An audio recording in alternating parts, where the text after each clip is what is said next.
Ya. Assalamualaikum warahmatullahi wabarakatuh. Halo Mas Doni dan teman-teman, hari ini kami akan memberikan hasil presentasi kami terkait analisis pelanggaran web informasi dan etika digital website Shopee. Saya Farel Akbar. Saya Elizabeth Michelle. Saya Muhammad Nata. Dan saya Charlene. Selamat menyaksikan. Mau belanja, buka Shopee dulu deh. Ada apa ya di Shopee?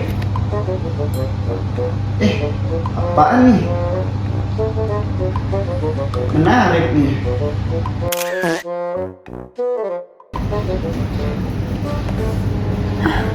Ini kok nggak ada mereknya sih?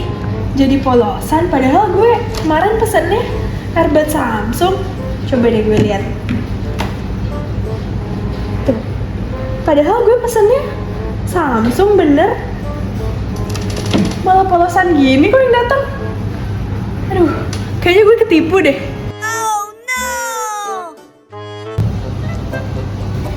Nat, HP gue udah pecah-pecah nih. Iya lagi, ini udah pecah 1000 nih. Iya, lihat di Shopee gak sih HP murah berapa? Lihat deh, 600.000. Murah banget. Murah banget, iPhone 11 lagi. Ya udah langsung Gila, check out aja. 600.000. Ya, ternyata Ya. 5 juta, Nat. Aduh. Selamat pagi, di sini kami akan mempresentasikan analisis pelanggaran informasi dan etika digital dari website Shopee. Nah, ini merupakan website Shopee mungkin yang sering banyak kita temukan. Shopee itu cuma bentuk aplikasi, tapi ternyata Shopee ini memiliki website. Nah, ini dia. Nah, pasti sudah banyak yang tahu kan tentang Shopee. Jadi Shopee adalah sebuah platform e-commerce di mana Anda bisa berbelanja berbagai merek yang sudah Anda kenal, sekaligus menemukan toko dan penjual baru secara online. Nah, di sini kita bisa menemukan produk kebutuhan sehari-hari di supermarket Shopee atau menelusuri pilihan produk dari berbagai kategori mulai dari perawatan, kecantikan, elektronik, fashion, perlengkapan rumah, perlengkapan ibu dan bayi, dan masih banyak lagi. Nah, di sini kita juga dapat menemukan berbagai macam promo di Shopee, mulai dari penawaran flash harian, main game untuk memenangkan hadiah Shopee, atau menonton live streaming Shopee dengan penawaran eksklusif saat streaming berlangsung. Nah, selanjutnya, kenapa dengan Shopee? Dari hasil riset kami di media sosial, kami menemukan beberapa kontroversi dari website Shopee itu sendiri. Contohnya seperti berikut. Dari akun Avanza Alex, dia bilang kalau UI-nya Shopee itu pedas di mata. Terus selanjutnya ada juga dari Pak Teguh, dia bilang website-nya Shopee itu full distraction. Artinya ketika Pak Teguh ini buka website Shopee, dia terlalu banyak distraksi sehingga mengganggu dia ketika ingin berbelanja. Selanjutnya dari akun Ezekiel, dia bilang kalau misalnya website Shopee ini tampilannya terlalu ramai sehingga tidak enak untuk dilihat.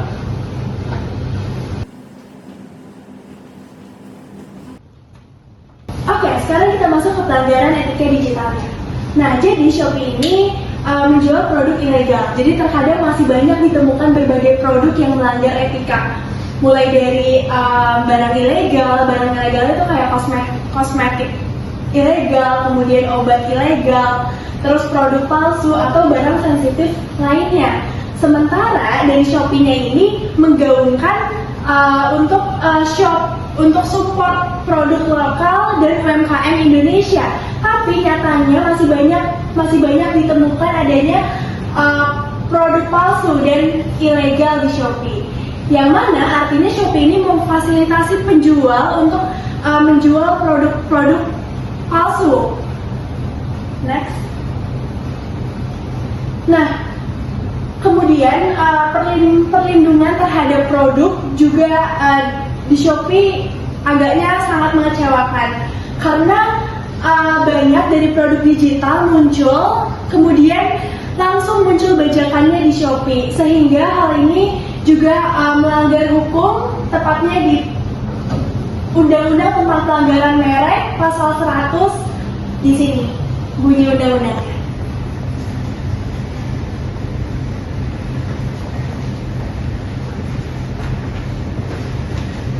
Oke, di sini kita juga ada pelanggaran etika digital yang dimana di Shopee itu terkadang memiliki algoritma yang melanggar norma berpakaian sopan.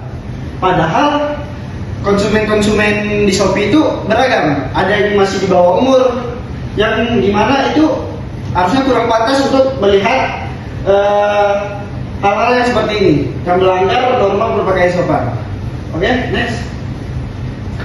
Lalu juga pelanggaran etika digital yang di Shopee itu sering sekali ditemukannya clickbait, yang dimana saat kita melihat beranda etalase itu biasanya harganya lebih murah, dan saat kita ingin mengcheck outnya itu biasanya harga aslinya keluar dan lebih mahal daripada harga awal. Itu juga termasuk pelanggaran etika yang secara tidak langsung itu menipu masyarakat.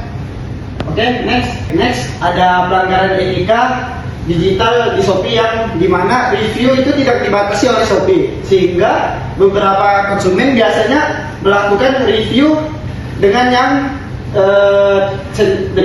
review yang sensitif dan kurang pantas untuk dilihat, yang dimana itu melanggar etika berpakaian sopan. Sedangkan seperti yang di awal tadi itu pelanggan dan konsumennya Shopee itu biasanya ada di bawah umur. Seharusnya Shopee bisa membatasi review yang kurang pantas ini. Kalian pernah gak sih pas kalian mau pesen tapi terbatas banget jasa untuk pengirimannya? Padahal di Indonesia sendiri jasa pengiriman itu ada banyak banget. Nih, jadi ternyata pelanggaran etika digital ini praktik monopoli jasa pengiriman.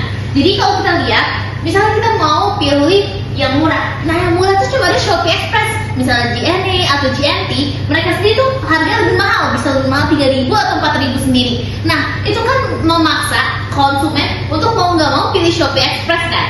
Nah, sementara pilihan-pilihan lainnya tuh harganya sangatlah mahal. Ini membuat konsumen itu terbatas pemilihannya. Kita sebagai konsumen tidak merasa adanya willingness sendiri bagaimana kita memilih jasa pengiriman.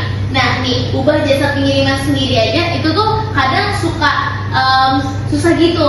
Nah, nih di sini Undang-Undang Nomor 5 Tahun 1999 menjelaskan tentang larangan praktik monopoli dan persaingan usaha yang tidak sehat.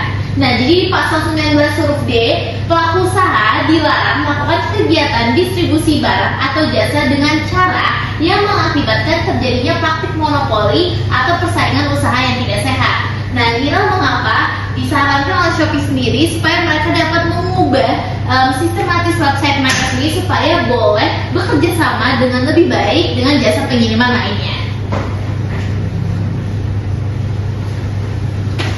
Lalu selanjutnya apa yang bisa Shopee lakukan? Kami menyarankan 3 hal. Yang pertama yaitu mengurangi atau menghilangkan elemen clickbait. Karena biasanya seringkali Shopee ini memberikan suatu promosi berupa notifikasi ke pengguna, tapi ketika pengguna tersebut mengklik atau mengikuti notifikasi tersebut, ternyata itu adalah clickbait yang mana itu tidak benar gitu. Terus selanjutnya yaitu mengurangi atau bahkan menghilangkan konten yang tidak pantas pada fitur Shopee Video. Kalau misalnya teman-teman dan Mas Dodi lihat di fitur Shopee Video itu banyak sekali konten-konten yang tidak senonoh yang tadi sudah dijelaskan oleh Nata. Sehingga saran kami yaitu semoga Shopee menghilangkan atau mengurangi clickbait pada fitur tersebut. Lalu membuat layout dari website Shopee agar lebih minimalis dengan layout yang bersih. Karena dari beberapa komen yang kami lihat di sosial media, banyak sekali orang yang mengeluhkan layout dari Shopee yang terkesan tidak rapi. Oleh karenanya kami menyarankan untuk kepada Shopee agar websitenya dapat dibenahi lebih baik. Lanjut. Oke. Selanjutnya ada saran perbaikan. Nah, kita lihat di sini, hilangkan harga palsu yang tertera di awal etalase. Misalnya kita lihat, kok ini kerupuknya cuma harganya 5 perak ya? Nah pas dipencet ternyata 5.000. Nah di sini tuh sering terjadi di website Shopee sendiri. Jadi mereka seakan-akan membuat harga produk tersebut sangat murah dan akhirnya dipencet langsung oleh konsumen.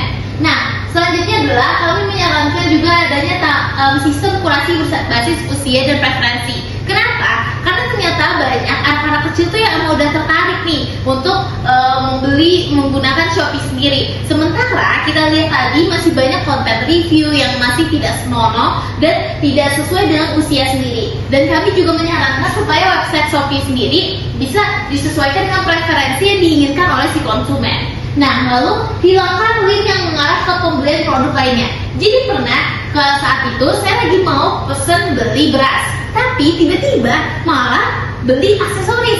Nah, kadang itu tuh sebagai konsumen sendiri ya, kita memiliki pengalaman yang tidak baik jadinya harus mengulang lagi, harus putar lagi ke eskalasi yang kita inginkan. Oke, nah jadi bagaimana Shopee bisa menjadi platform yang lebih etis, transparan, dan juga aman jika kita ingin menggunakannya.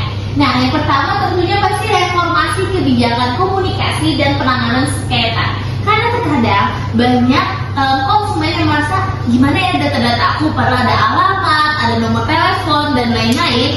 Bagaimana supaya data kita dapat dengan baik dan tidak terancam. Nah, maka daripada itu Shopee haruslah menegaskan kebijakan hukum yang mereka gunakan dalam platform mereka sendiri. Lalu yang kedua, proteksi serius terhadap data pengguna. Sementara pengguna sendiri takut akan data mereka terancam dan lain, Shopee bisa di layout websitenya mungkin menjelaskan bahwa data-data mereka aman, menggunakan proteksi yang baik dengan sistem yang telah mereka buat. Lalu tiga, kepatuhan hukum yang ketat. Nah, ternyata seperti yang tadi kita lihat masih banyak beberapa hal di website Shopee yang melanggar hukum yang ada di Indonesia. Nah, di sini harus ditegaskan bagaimana supaya kita membuat branding Shopee ini sebagai brand atau website yang patuh kepada hukum dan juga etis. Nah, lalu yang keempat adalah penyajian informasi yang jujur dan tidak menyesatkan. Seperti tadi, banyak yang clickbait, banyaknya harga-harga yang ditipu, tidak sesuai dengan harga yang seharusnya. Nah, inilah mengapa Shopee harus bisa membuat supaya layout website mereka menjadi lebih baik dan juga penyajian informasi yang jujur dan tidak menyesatkan. Next. Oke, berikut merupakan sekian dari presentasi dari kami kelompok 6.